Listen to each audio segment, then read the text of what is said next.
Deze opname is voor 18 augustus, de 20e zondag door het jaar. De Heer zij met u en met uw geest. We lezen uit het heilige evangelie van onze Heer Jezus Christus volgens Johannes. Lof zij u, Christus. In die tijd zei Jezus tot de menigte: Ik ben het levende brood, dat uit de hemel is neergedaald. Als iemand van dit brood eet, zal hij leven in eeuwigheid. Het brood dat ik zal geven is mijn vlees, ten bate van het leven der wereld. De Joden geraakten daarover met elkaar in twist en zeiden: Hoe kan hij ons zijn vlees te eten geven? Jezus sprak erop tot hen: Voorwaar, ik zeg u, als gij het vlees van de mensenzoon niet eet en zijn bloed niet drinkt, hebt gij het leven niet in u. Wie mijn vlees eet en mijn bloed drinkt, heeft eeuwig leven. En ik zal hem doen opstaan op de laatste dag. Want mijn vlees is echt voedsel en mijn bloed echte drank. Wie mijn vlees eet en mijn bloed drinkt, blijft in mij en ik in hem. Zoals ik door de Vader die leeft gezonden ben en leef door de Vader, zo zal ook zij die mij eet, leven door mij. Dit is het brood dat uit de hemel is neergedaald. Het is niet zoals bij de vaderen die gegeten hebben en niettemin gestorven zijn. Wie dit brood eet, zal in eeuwigheid leven. Zo spreekt de Heer. Wij danken God. Goede vrienden, ook weer zo'n prachtig verhaal waar Jezus dus rechtstreeks een link legt naar de Eucharistie toe. Mijn vlees is echt voedsel, mijn vlees dat is brood.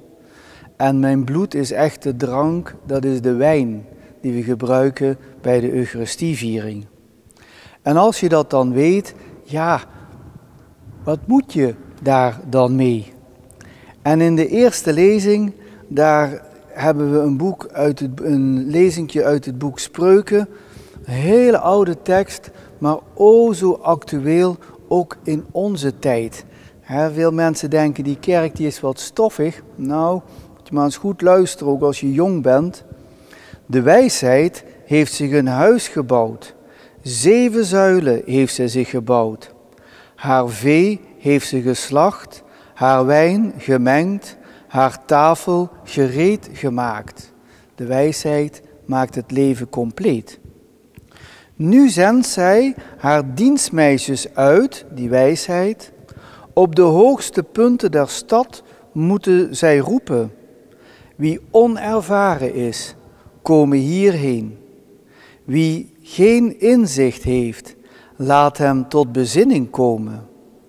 Kom en eet van mijn brood. Drink van de wijn die ik gemengd heb. Laat uw onnozelheid varen en gij zult leven. Bewandel de weg der wijsheid. Dus als je jong bent, pak maar eens die Bijbel of Google daarnaar en zoek dat op, die spreuken. Daar staan geweldige mooie levenslessen in. Voor elk mens, of je nou jong of oud bent. Paulus die praktiseert dat weer helemaal. Die maakt alles weer tot een praktijk van hoe doe je dat nu? Dat gelovig zijn. En gelovig zijn, goede vrienden, dat is een relatie. Een gesprek samen met je schepper. Dat is gelovig zijn. Geen attributen, geen Efteling erbij halen van hoe die engelen uitzien en de hemel en zo. Helemaal niet nodig. Gelovig is relatie. En in die relatie met Jezus, daar komt Paulus je dan tegemoet. Broeders en zusters, let dus nauwkeurig op hoe je u gedraagt. Dubbele punt, als verstandige mensen. Niet als dwazen. Benut de gunstige gelegenheid, want de tijden zijn slecht. Daarom wees niet onverstandig, maar tracht te begrijpen wat de Heer wil. Bedwelmt u niet met wijn, wat tot losbandigheid leidt, maar laat u bezielen door de Geest, met een hoofdletter, de Heilige Geest. Spreek elkander toe in psalmen en hymnen, in liederen, ingegeven door die geest. Zingt en speelt voor de Heer van ganser harte. Zeg altijd voor alles dank aan God de Vader in de naam van onze Heer Jezus Christus. En dat krijgt een opmaat in Edith Stein. Die heeft een prachtige tekst, heeft zij. De kerk is het rijk van God in deze wereld. Zij moet met aardse veranderingen rekening houden. Zij kan de eeuwige waarheid en het eeuwige leven slechts aan de tijd doorgeven als zij ieder tijdperk neemt zoals het is.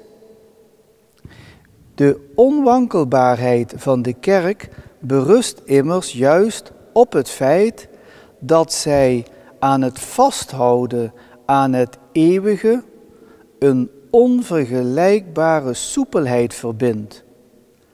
In het zich voegen naar de bijzondere verhoudingen en eisen van de tijd.